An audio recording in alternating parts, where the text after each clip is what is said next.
Hala, kaya pala may minimum amount do. Bakit ganyan yung worry mo? Nagbayad ka ng minimum amount do lang? Bakit?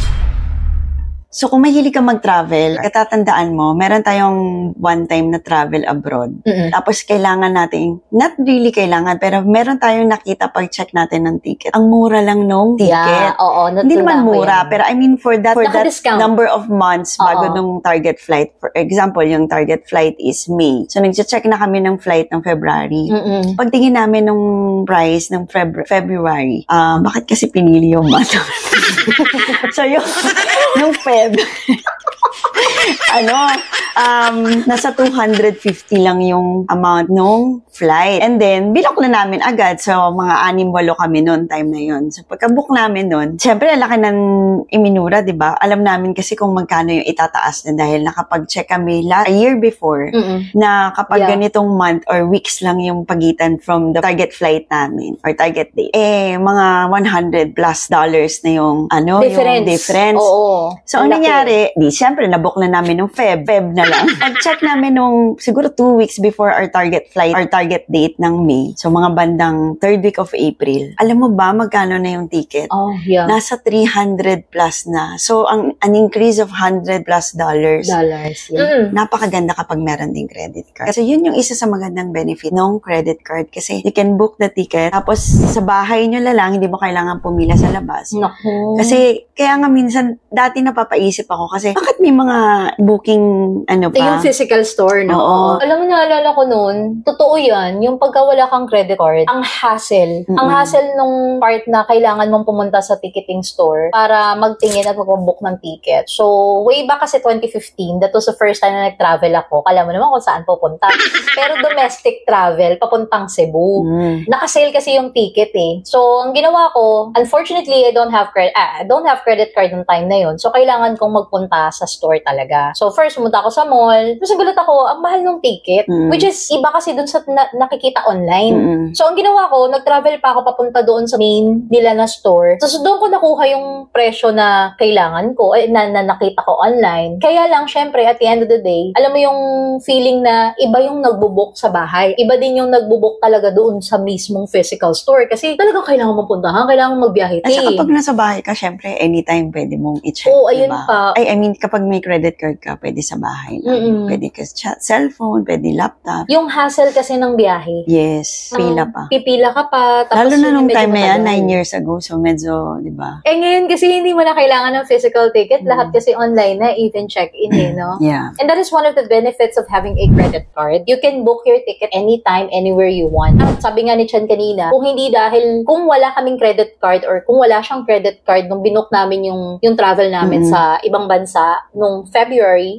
that was 2 years ago. Kung hindi niya nakita yon, hindi rin naman magiging discounted yung ticket natin. Diba? So, that's one of the benefits of having a credit card. Alam mo, naalala ko, may nabasa ako sa Facebook actually. Nagulat ako kasi ang victim netong modus operandi na to is isang sikat na artista, si RC Munoz.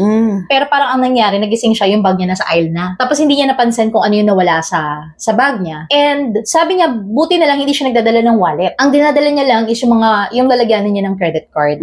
So, she found out nung nagkalkal na siya kasi nahimasmasan siya, galing siya kasi sa tulog eh. Tinignan niya yung bag niya, ang nawawala is yung credit card niya. So, parang in a way, yes, nagamit yung credit card niya, pero nagpapasalamat pa rin siya kasi wala siyang wallet. Kasi kung may wallet siya, how much more pa daw yung pwedeng mawala sa kanya? Hindi siya kasi nagbibit-bit ng cash kapag ka nagta-travel siya. And alam mo ba, Chen, and alam niyo ba mga kanosi, na isa pala ang in-flight theft sa pinakamatinding klase ng crime sa eroplano. Talaga? Yes. Mind you guys si RC Munoz, nung nangyari to, nasa business class. Malamang yun yung tina-target kasi syempre, pag business class. Oo. Makapag-business. Buti na lang hindi tayo nagbe-business class. Lagi ka pa namang tulog sa biyahe. Oo, actually. The point here, mga kanosi, is yung isang benefit ng magdala or magkaroon ng credit card at gumamit ng credit card when you're traveling is you are safe. Hindi mo kailangan magdala ng maraming cash. Tsaka yung requirement na maximum na $10,000. Hindi ka naman magdala lang at least $1,000 to $2,000. Yeah. At least, tapos yung all the rest, gamitin mo na lang yung Credit card. Yeah. Kasi kailangan mo pa rin naman ng cash kahit papaano kapag nag-travel ka talaga abroad or domestically. Pero syempre. kung malaki ka gumastos, aabot ka ng $10,000 na gagastusin abroad, might as well mag-credit card ka na lang. Yes. May mga bank na nag-offer, parang pwede mong tawagan yung hotline nila abroad. So actually, receiving email na ganyan, na kapag mag-travel ka abroad, make sure na matawagan mo sila para magkaroon ng parang security yung credit card mo. May mga ganong security features or offering yung mga credit card. Ang galing-galing lang. So, again, that's the benefit of having a credit card. Pag merong nakikiswipe sa'yo, or if you already have the money na naitabi, na pambili nung worth 20,000, meron kang inaay na gadget na 20,000. Meron ka na talagang pera for it. And then, gusto mong bilhin na. So, nakatabi na yung pera, tapos gagamitin mo na yung credit card. Pwede mong ma-extend for about 30 to 45 days. Kung bibili ka ng item na yan after ng cut-off mo. Let me explain. For example, ang cut-off mo is every 10th of the month. So, meron kang gustong bilhin na item, bibilin mo siya after 10th of the month. Or, for example, or ngayong August, meron kang target na gadget, August 11 mo siya bibilhin. Why? Because you can hold the money na pwede mo pang ipang-invest at pwede mo pang ipang-negosyo. Kung may negosyo ka, pwede mo iikot-ikot. And then, additionally, pwede mo ding ilagay dun sa digital wallet mo or yung mga digital bank. Kung meron kang... Yes, di ba? May pwedeng isang buwan na pwede pa kumita yung, let's say, 20,000 mo, pwede kumita ng additional 3%, 3 to 5%. So, yun yung benefit nun. So, yung 20,000 mo, pwede pang mag-earn sa isang buwan ng a few pesos lang naman. 80 pesos. But you can still have it. Or, kung may negosyo ka, yung 20,000 mo, pwede mo magamit. Diba? Kaya nga yung ibang negosyo, minsan, kahit 15,000 lang yan, diba, dun sa na-encounter nating client. Kahit pa 20, 30,000, hindi nila yan ibabayad agad ng cash. As much as possible, if pwede, hihingan pa nila yan, pwede ba 15 days, after 15 days bayaran, or 30 days. With the use of your credit card, you can achieve that. Additional 30 to 45 days, yung pwede mong panghawakan at ipaikot pa yung pera mo. This applies to, kung halimbawa, sabi mo nga, coach, meron ka ng gustong gadget, pero dapat naka-ready na yung pera mo. Tapos para yun yung maipasok mo doon sa digital wallet at para yun yung kumita. Tama ba? Yes. And same thing goes doon sa, halimbawa, may mga friendship ka or mga kamag-anak ka na magbabayad naman immediately or gustong, halimbawa, nagpunta kayo sa restaurant, ako na lang magbabayad ng credit card pero ako na yung cash galan. Yes. Mag-ingat kayo doon kasi merong mga tao na sa umpisa magbabayad tapos eventually i-delay. Ako, sakit sa ulo. Na-stress talaga ako noong time. Pero yun nga, if you have parang friends or alam mo yung mga kasama, let's say family, lalabas kayo, kakain kayo, you can ask them naman na kung halimbawa willing silang magbayad ng cash. Diba, that's what we're doing kasi we are maximizing the use of our credit card and at the same time, yung money na binabayad sa amin, tinatabi na agad namin. Yun yung isang benefit ulit kapag meron kang credit card. So, ito na naman yung isang benefit na dati hindi ko talaga alam. Parang mga 2 years na ako may credit card that time. Mga 20 years ago. Charot. Wow, ang tagal na credit card. At the time, 2 years pa lang, may nagsabi sa akin na tignan ko daw tong part na to ng credit card. Tapos sabi ko, talaga ba? Meron ba talagang sense May yan? napapala ka ba talaga? May napapala, ganyan-ganyan. And then, chinek ko, and then tinawagan ko yung credit card company ko. And then, yun nga, meron silang certain level of points na pwede mong i-earn, tapos turned into peso. Gawin nilang peso value. So, nung time na yun, hindi ko talaga alam. Ano yun, yung points nga. Ang galing kasi may mga pwede mong gawing into peso. Dati nga, parang ang liit lang nung required points, tapos pwede mo nang ma-reach yung 5,000 pesos in a year. Yeah. Or 10,000. Tapos dati walang limit. Pwedeng, kung ilan yung points mo, yun yung pwede nilang i-turn into peso. Into cash. Pwede i-convert into cash or peso value.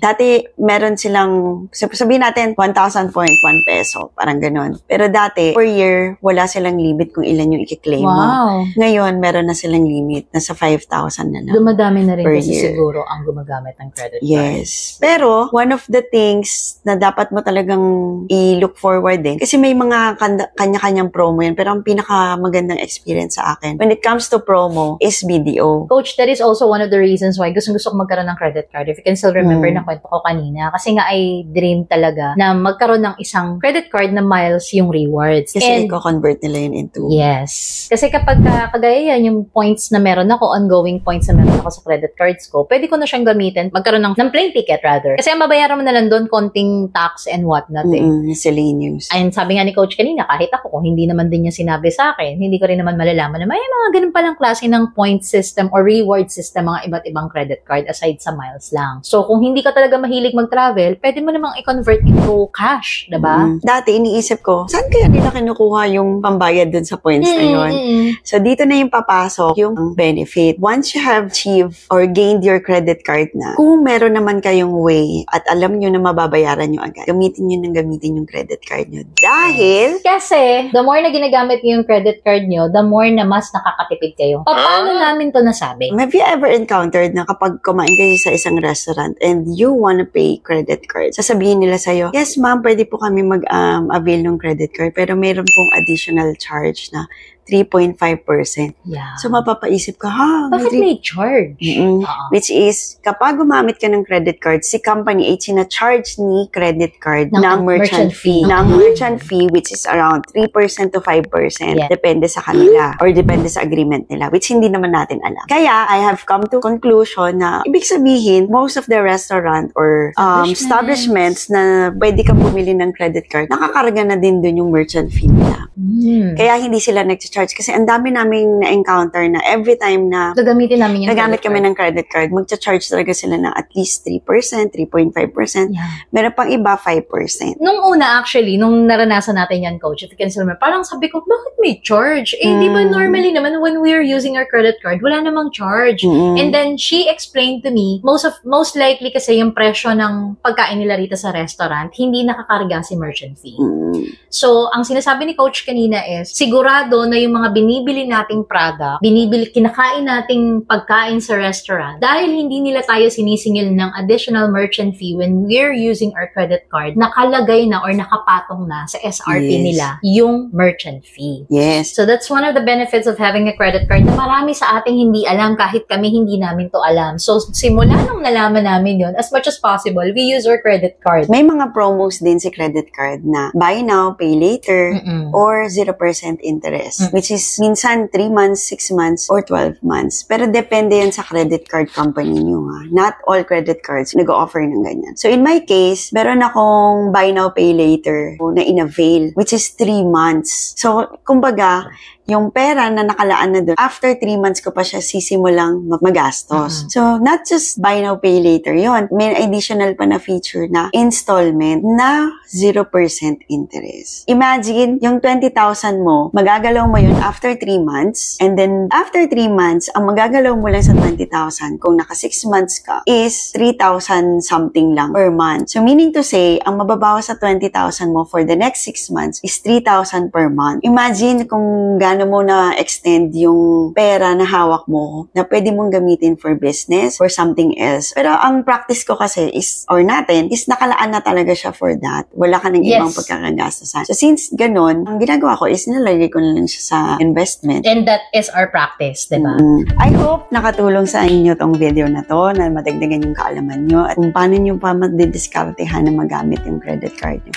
At kung may magpapaswipe sa inyo, make sure na bayad agad. Yes. At kasi pwede mo siyang maging negosyo or pangpataas ng mga points mo, di ba? Para yung rewards mo. At hindi porket usapang credit card, usapang credit or utang. Kaya mga kanosi, if you have more questions about how to handle your finances, nako, nandito si Coach Chen and she is willing not only to help but also to answer questions. And if you would like to book a one-on-one coaching, nako, marami siyang client abroad, especially yung mga ating OFWs who would like to find out kung paano pa nila i-handle ang kanilang finances. Because without her, honestly, hindi ko rin alam kung paano ko makakapag-save. Hindi ko alam kung paano ko i-handle yung credit card ko. And at the same time, hindi ko alam kung paano ko i-build yung credit score ko.